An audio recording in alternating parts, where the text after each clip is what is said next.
अगर तुमने इस वीडियो पे क्लिक किया है ना, तो इसका मतलब तुम्हारा भी फिजिक्स का एग्जाम ज़्यादा बढ़िया नहीं गया है, मतलब ठीक ठाक गया है। और तुम्हारे भी बहुत सारी क्वेरीज हैं।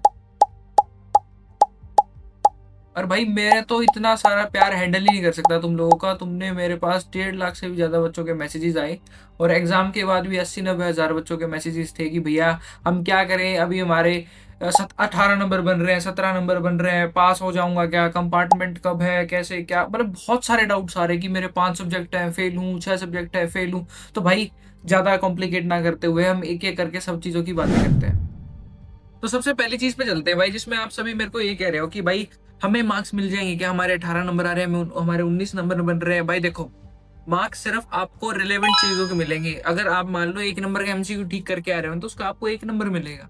वैसे ही अगर आपने पूरा पूरा क्वेश्चन अटेम्प्ट किया और तुम उस पर कॉन्फिडेंट हो कि हाँ मैंने सही चीज अटेम्प्ट करी है, तो भाई आपको मार्क्स मिल जाएंगे उस चीज के। बट अगर तुम ऐसे कैलकुलेट कर रहे हो कि भाई यहाँ आधा नंबर मिल सकता है, स्टेप्स के मार्क्स मिलते हैं, वो मिलते हैं, भाई सीबीएसई स्टेप्स के मार्क्स भी नहीं देता, मैं बताऊं तुम्हें। वो तभी देता है जब तुम्हारा क्वेश्चन ठीक होता है ना, या तुमने आधा सोल्व कर रखा हो तब देता है। ऐसे नहीं कि तुम गिवन टू प्रूव हर वीडियो में हर एक में लिख के आ रहे हो तो आधा आधा नंबर तुम्हें मिल रहा है। 18 नंबर आ गए, 19 नंबर आ गए, क्या सीबीएसई ग्रेस बढ़ा देगा?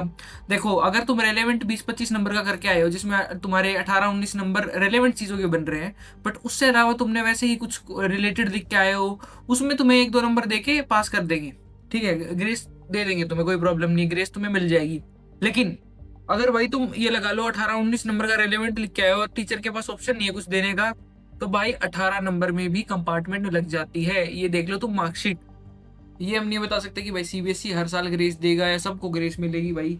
लेकिन हाँ, 20, 21 या 22 मार्क्स जिसके बनते हैं उसको 1-1, 2-2 नंबर की ग्रेस वैसे भी मिल जाती है। लेकिन ऐसे नहीं कि 5-5 नंबर की तुम्हें ग्रेस मिले। सिर्फ उन्हीं बंदों को ग्रेस मिलेगी जो 21, 22 और 20 पे अटके हुए हैं। भी कई बच्चे ये कह रहे हैं कि भाई इस साल तो कॉपी चेकिंग डिजिटली है, ओएसएम वाला है, ऑन स्क्रीन मार्किंग स्कीम है। भाई तुम इस चीज के चक्कर में मत पड़ो, क्योंकि इससे तुम्हारा रिजल्ट कोई इफेक्ट नहीं होने वाला। 19-20 का भी फर्क नहीं पड़ेगा। अगर तुम्हारी कॉपी में दम है, अगर तुम सही चीज लिख के आए हो तो तुम्हें मार्क्स मिलेंगे, नहीं लिख के आए तो नहीं मिलेंगे भाई। इससे कोई मैटर नहीं करता, मैटर करेगा तुम्हारा पेपर। ठीक है, तो ये फालतू की चीजें हैं, इन पे ध्यान मत दो। इसके बाद ये पूछ रहे हैं कि भाई हमारी मार्कशीट में क्या लिखा आएगा अगर हम फेल भी हो गए। तो देखो भाई, ये है मार्कशीट, यहाँ पे COMP लिखा जाता है। अगर आपके पास 5 सब्जेक्ट है तो ये आएगा। अगर 6 सब्जेक्ट है तो 6 सब्जेक्ट में आप पास हो जाते हैं 12th क्लास के अंदर। लेकिन अगर 5 है तो आपका रिजल्ट पूरा ही COMP कंपार्टमेंट वाला आएगा। उस भाई फिर उसके बाद जब आपका रिजल्ट आता है, रिजल्ट से 10 से 15 दिन के बाद फॉर्म्स आते हैं कंपार्टमेंट एग्जाम के, जो कि सप्लीमेंट्री एग्जाम्स भी बोला जाता है जिनको।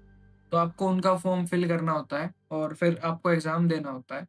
तो तुम्हारा जो मेन रिजल्ट है कंपार्टमेंट वाला, उससे 2 महीने बाद तुम लगा लो तुम्हारा वो दूसरा रिजल्ट भी आ जाएगा। 1 महीने बाद पेपर होता है और 1 महीने बाद रिजल्ट आता है। तो 2 महीने का टाइम लगता है इसमें टोटल। तो तुम उसमें भी पास हो सकते हो, कोई प्रॉब्लम नहीं, फिर तुम उसी साल में पास हो जाओगे। अभी कई मेरे से ये पूछ रहे हैं कि भाई अगर हमारे 6 सब्जेक्ट थे फिर भी कंपार्टमेंट है और हम पास हैं, क्या हमें कॉलेज मिलेगा? भाई कॉलेज तुम्हें मिल जाएगा, कोई प्रॉब्लम नहीं है। बट एक चीज़ तुम ध्यान रखना, कई कॉलेजेस में क्राइटेरिया होता है कि आप मिनिमम 3 सब्जेक्ट्स के अंदर पास होने चाहिए, तभी आपको कॉलेज में एंट्री मिलती है।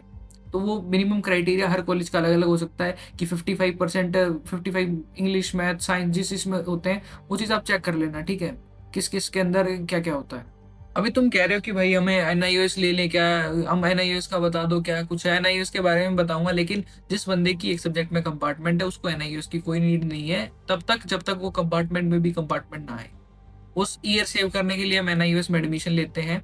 और जो जिनके 2 सब्जेक्ट में फेल है, जो तो वो क्लियर फेल हो जाते हैं क्लास 12th में, तो उन्हें भाई NIOS लेना ही लेना पड़ता है, जिससे कि वो 1 साल बचा सकें, बर्बाद ना करें। ठीक है, और जो कंपार्टमेंट का मैंने बताया तुम्हें, ये वही एग्जाम्स है जो इम्प्रूवमेंट एग्जाम्स बोलते हैं। तो उन्हीं के साथ कंपार्टमेंट वालों के एग्जाम होते हैं भाई। उसमें आप आराम से अपीयर कर सकते हैं, अपीयर करके पास हो जाओगे, तुम्हारी मार्कशीट कंबाइंड आ जाएगी, तो कोई प्रॉब्लम नहीं आएगी। अब मैं मार्कशीट दिखा देता हूँ तुम्हें इन चीज़ों की।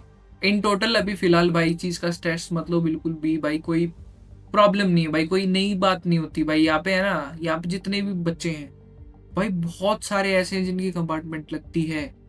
अभी 2 साल से बहुत ज्यादा देखने को मिल रही है, और इस साल तो भाई रिकॉर्ड टूटने वाला है मेरे को लग रहा है, क्योंकि बहुत ज्यादा आती है भाई। CBSE को कुछ करना पड़ेगा इस चीज के लिए, कब तक पूछेंगे भाई। ठीक है, कुछ ना कुछ तो करना ही पड़ेगा CBSE को, बट अभी अल्टरनेटिव हमारे पास यही था। अभी तुम फिलहाल केमिस्ट्री पे ज्यादा ध्यान दो भाई, केमिस्ट्री का एग्जाम आ रहा है, तो उसके लिए भी मैं वीडियो बनाऊंगा। और तुम्हें तुम्हारे लिए मैंने एक वो पेड ग्रुप चालू किया था, बट रिस्पॉन्स करो यार तुम भी सारे के सारे। इस वीडियो को यहीं खत्म करते हैं। अगर तुम्हें एनआईयूएस पे वीडियो डिटेल में चाहिए तो तुम्हें शाम तक भाई, अभी इस वीडियो के 24 घंटे से पहले पहले तुम्हें मिल जाएगी।